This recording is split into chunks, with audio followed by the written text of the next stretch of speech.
Welkom in Marta's atelier. Vandaag wil ik het hebben over het tekenen van plooien. Hoe begin je nu aan het tekenen van plooien? Wel, in eerste instantie kijk je waar het licht vandaan komt.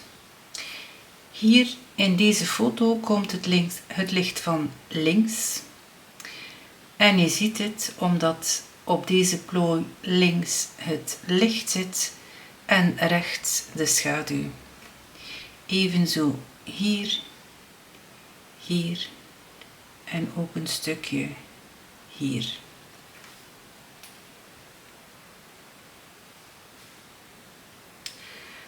Stel, er staat iets tegen de muur die een heel rare vorm heeft.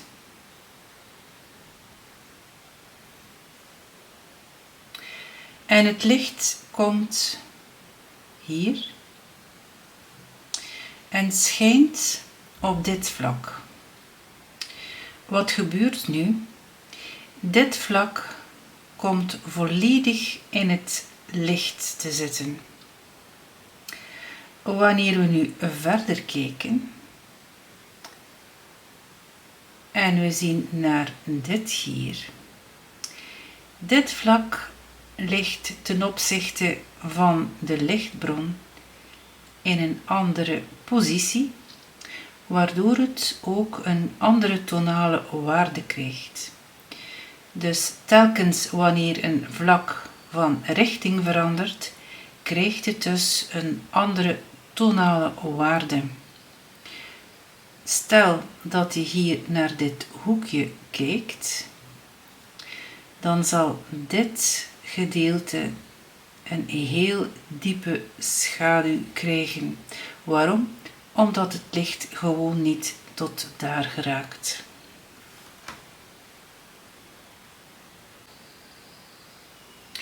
Wanneer je nu een ronding hebt en je hebt weer een lichtbron, het licht schijnt hier pal op dit gedeelte van de ronding, dan is dit gedeelte het lichtste gedeelte in de kromming. En hoe verder je van dit lichtste gedeelte weggaat, hoe donkerder. Je zou kunnen zeggen dat bijvoorbeeld deze tonale waardeschaal, waar dit hier het lichtste licht is en hier de donkerste schaduw, dat je deze tonale waardeschaal hier op die ronding kunt plaatsen.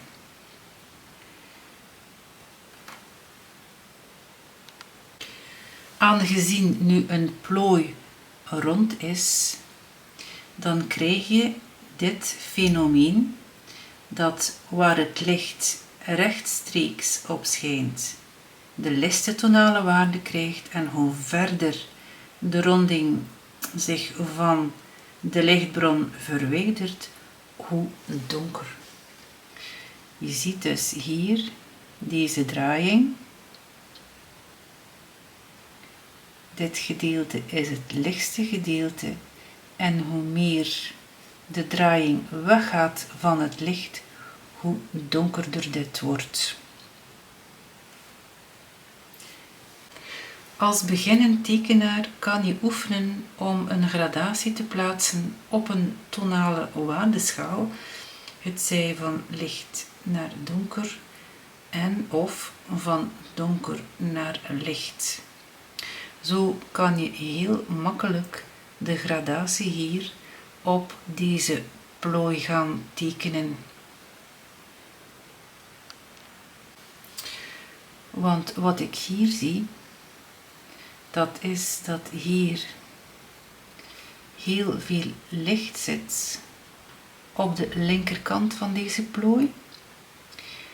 Dat je in het midden de tussentonen krijgt en dat hier rechts de schaduw zit. Dan heb je nog een heel donkere partij waar geen of bijna geen licht aan kan. Je krijgt dus hier diepe schaduw, licht, tussentoon, schaduw, diepe schaduw. Wanneer we op deze manier gaan schaduwen, dan creëren we een illusie van diepte. Je hebt ook heel veel verschillende plooien, maar uiteindelijk is de aanpak om deze te tekenen altijd hetzelfde. Je kijkt van waar het licht komt en je zet een gradatie op de plooi.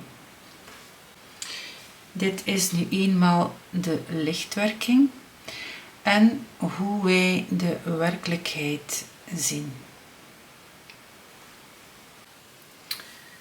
Wanneer je nu bijvoorbeeld deze plooi wil tekenen, hoe doe je dat? Wel, ik zal een stukje van deze plooi tekenen. Ik begin graag aan de schaduwkant. Ik vind dit het makkelijkste.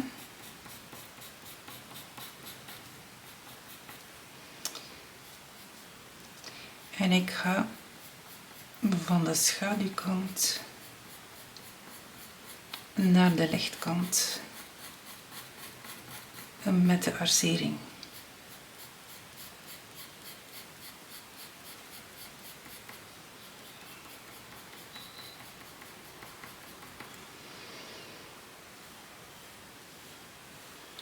Ik probeer ook de beweging van de plooi wat weer te geven.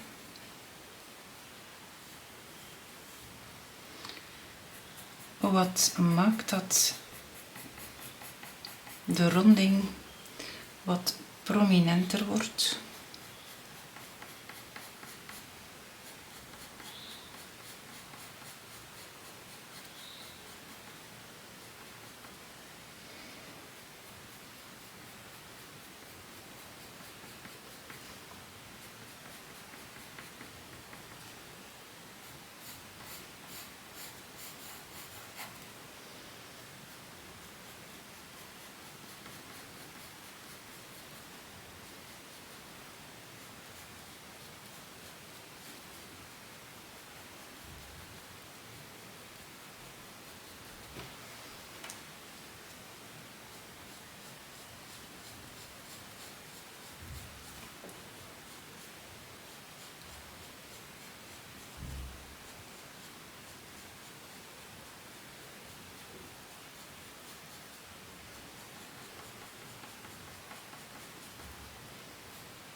En dan zit hier natuurlijk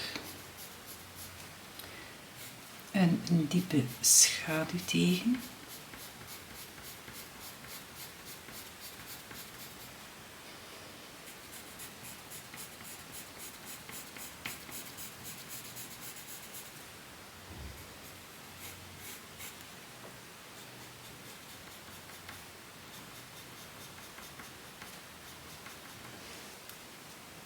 Waardoor je die lichtpartij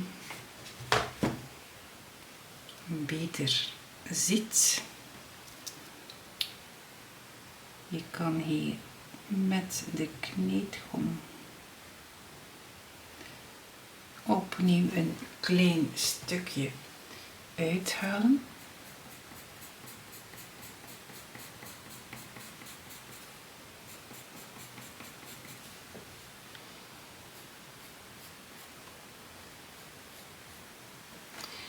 En op die manier ga je dus een plooi bekomen.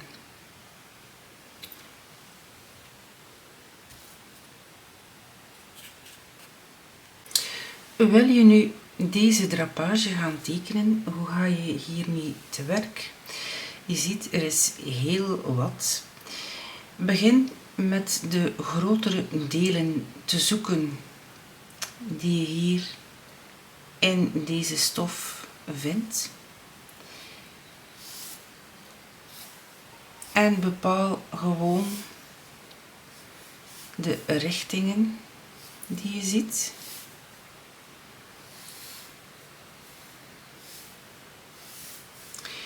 Ik doe dat hier nu vlug, maar je kunt ook werken met hulplijnen. Je kan gaan meten enzovoort. Eens je deze grotere partijen hebt, dan kan je de kleinere plooien gaan zoeken in iedere vorm. Zoals hier.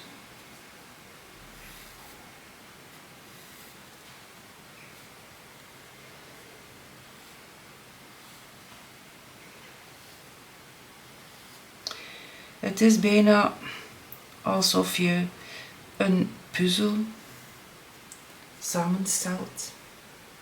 Ik vind dit wel de makkelijkste manier om tot het grote geheel te komen.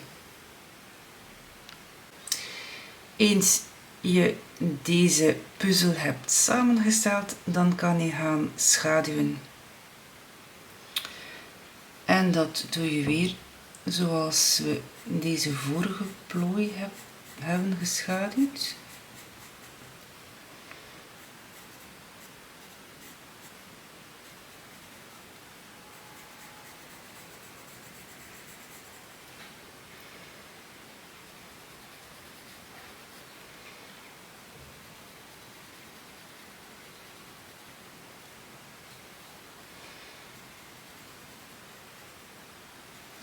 Het is wel een monnikenwerkje, maar het is de moeite waard om een drapage te tekenen. Het is een goede oefening naar observatie toe, naar het leren schaduwen enzovoort.